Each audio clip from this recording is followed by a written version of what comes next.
selamat datang di podcast Cuap Cuap Cuan. Apa kabar? Semoga selalu dalam kondisi sehat ya. Amin. Hari ini seperti biasa hari Rabu ada koneksi konten. ekonomi seksi. Hari ini kita bahas mengenai sesuatu yang menarik ya, sebenarnya soal kayak kembalinya investor gitu loh Mas. Berdasarkan catatan nih dari tim CNBC Indonesia, transaksi harian kita tuh udah double digit lagi. Ya walaupun nggak 15-16 triliun kayak waktu dulu. Ini memang karena ada gairah itu kembali ya. Artinya bursa saham dilirik lagi nih karena yang tetangga mungkin lagi capek nungguin naiknya.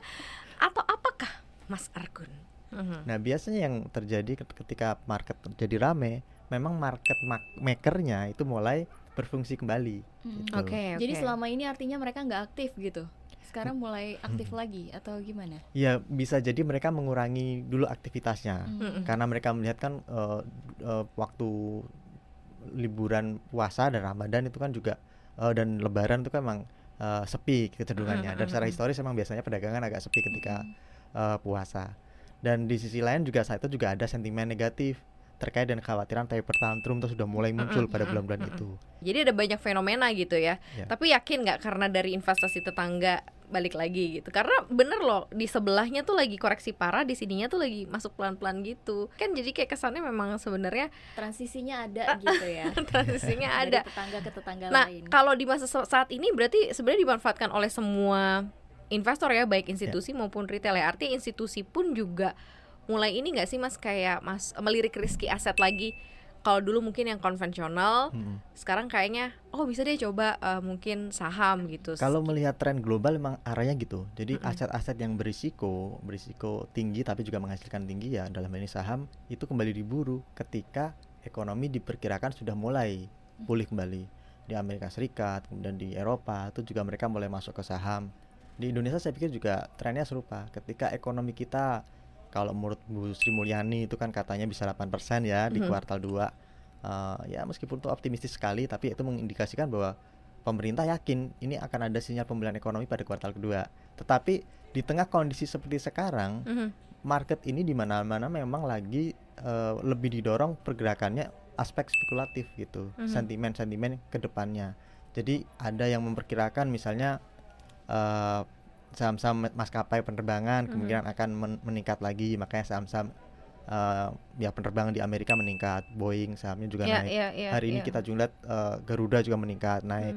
Karena itu sentimennya kemungkinan ekonomi pulih, maka kinerja mereka akan kembali normal lagi. Berarti tren global bukan hanya terjadi di Indonesia doang loh saat ini ya? Betul, itu sebenarnya global. Jadi rumusnya sama dan itu membuat para investor memiliki semacam konsekuensi bersama. Saatnya masuk nih karena kita semua yakin bahwa ini pemulihan ekonomi akan terjadi gitu. Nah menurut lo ini tuh ada yang menunggangi nggak sih?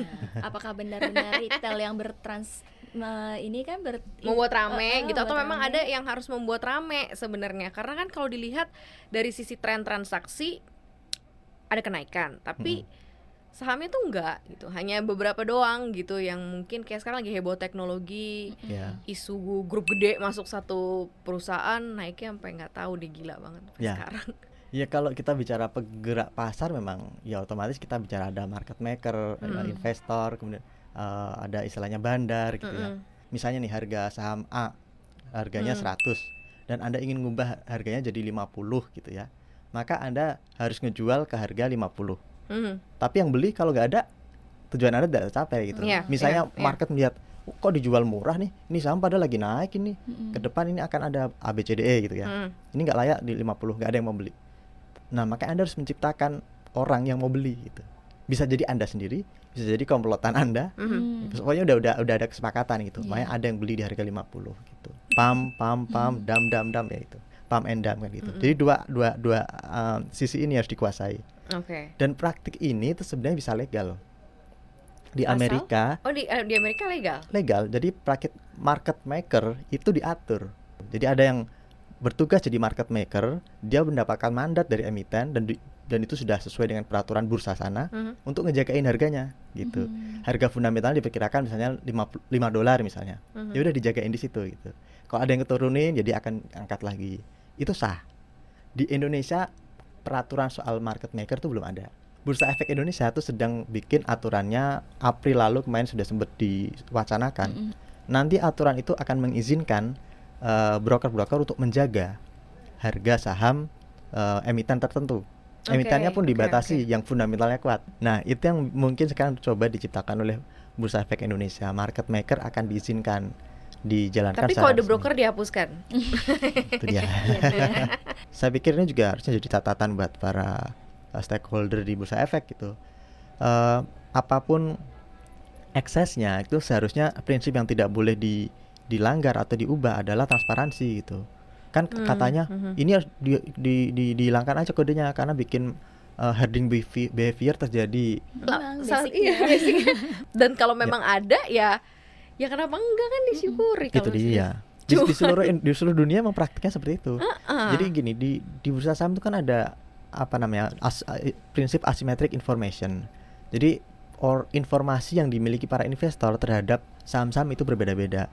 Dan biasanya yang punya investor paling informasi paling kuat itu investor yang punya akses ke perusahaan itu atau punya akses untuk melakukan analisis yang sangat mendalam. Nah, yang bisa melakukan itu kan biasanya bandar-bandar besar atau perusahaan besar atau broker sekuritas itu. Investor itu melihat, oh berarti mereka sudah memiliki pertimbangan yang lebih ampuh dibandingkan saya. Saya ngikut aja gitu. Ini praktik yang nggak bisa disalahkan gitu. Wajar-wajar saja. Fungsi market maker dan fungsi bandar itu sebenarnya sama gitu. Jadi apakah market maker dan bandar itu berbeda? Iya, bedanya hanya definisi saja. Definisinya kalau market maker itu dia sah tadi ya, kemudian dijamin aturan, diizinkan, dan itu ditujukan untuk menciptakan kestabilan. Sementara kalau bandar itu beda, dia hanya mengejar keuntungan dia sendiri. Perbedaannya di situ. Tapi praktiknya sama di lapangan. Jadi ya dua sisi harus dipegang, bid dan offer dipegang. Market maker melakukan itu, orang yang mau ngebandarin saham juga melakukan itu. Dan dia biasanya nih kalau yang tujuannya keuntungan sesaat, itu dia akumulasi lama, kemudian ketika sudah sampai di puncak langsung dibanting. Dia langsung take profit segede-gedenya, dijual semua. Justru yang harus pinter retail, ngelihat sebelum sampai di pucuk udah keluar gitu ya. Sebenarnya kalau market maker sama ya, dia kumpulin dulu akumulasi, tetapi karena tujuannya menjaga kestabilan, dia nggak akan banting seketika gitu. Karena keuntungan dia tuh dari spread itu, dari fee pasti. Kemudian dari spread juga dia dapat. Misalnya bidnya 500, di offernya 530, dia dapat spread 30. Nah, itu keuntungan dia gitu. Jadi dia nggak akan berusaha ngerusak komunitas yang lagi dia bangun gitu di saham itu. Jadi ya market maker is good, tapi bandar itu yang kadang jelek gitu. Tujuannya sama aja, bikin ramai pasar, bikin naikin harga juga gitu ya. Dan bisa siapa aja ya. Ada penelitian tuh saya baca nih, judulnya Does the Market Maker Stabilize the Market? Pertanyaan question mark. Dan ternyata kesimpulannya itu ya, dia bisa menstabilkan pasar kalau para investor yang trading berdasarkan tren itu aktif. Tapi kalau ternyata trend based trader ini kurang aktif, tapi yang lebih aktif adalah fundamentalis, ya yang hanya trading, enggak, menurut saya fundamentalnya ini udah terlalu tinggi, PI-nya udah segini, mau kita naikin pakai kabar apapun, pom-pom tadi itu, ya biasanya dia akan gagal. Nah, itu di penelitian itu disebutkan gitu. Dia akan efektif kalau investor kita kebanyakan adalah trading berdasarkan spekulasi, berdasarkan tren. Dan kebetulan sekarang ya begitu. gitu. Jadi ini akan menjanjikan sebenarnya. Karena setiap kali ada saham yang naik drastis tuh bukan aware, mereka justru malahan bukan aware untuk nanti dulu belinya, malahan ikut langsung FOMO ya. GoTo itu kan Gojek Tokopedia belum juga fix merger, tapi isunya udah ini akhirnya sahamnya melejit gitu ya. Contohnya teknologi ya, saham Bang Arto dan kawan-kawan gitu. Pasar bergeraknya sekarang cenderung didorong oleh tren ke depan, mimpi. Begitu juga yang terjadi saat ini berarti ya. Iya, di seluruh dunia. Karena kan kalau kita bicara fundamental lagi tertekan semua gitu. Semua sektor lagi tertekan kecuali teknologi kan. Tapi itu pun hanya di negara-negara yang teknologi yang dipakai lintas negara. Makanya ketika Nasdaq dan kawan-kawan menguat masuk akal gitu, karena pandemi jadi berkah buat mereka.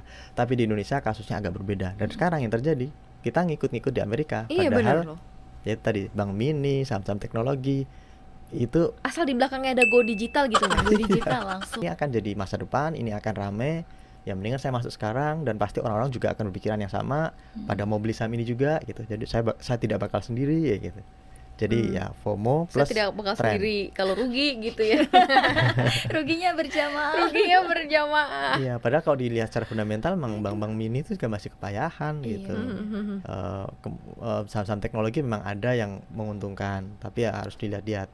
Bukan karena ada penetrasi kembalinya investor secara real masuk lagi ke market kita, tetapi memang ada drive in gitu ya di belakangnya gitu ya terhadap saham-saham tertentu, jadi makanya bikin rame gitu.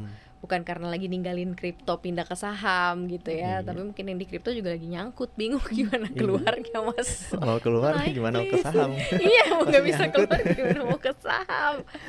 Sebelum benar-benar terrealisasi dan dirilis angka pertumbuhan ekonomi, ya mendingan sih sekarang cicil Masuk aja dulu. yuk. Iya. Pelan-pelan beli ya, nanti Iya kan? pertumbuhan ekonomi langsung harganya naik. Cuan deh sobat pasti cuan. kece jadinya. Gitu aja sih curhatan kita di Koneksi hari ini. Habis karena kan happy gitu ya, kali aja udah balik lagi investornya, tapi ternyata ada banyak indikator-indikator yang harus mungkin dicermati nih gitu ya, supaya sobat cuan juga tetap alert dan tetap cuan Di saham. di saham, terus lebih kepada apa ya, punya pendirian gitu ya sebagai investor di sikap. pasar modal ya. Makasih ya, Maria pamit. Angel pamit. Argun pamit. Dah. Dah.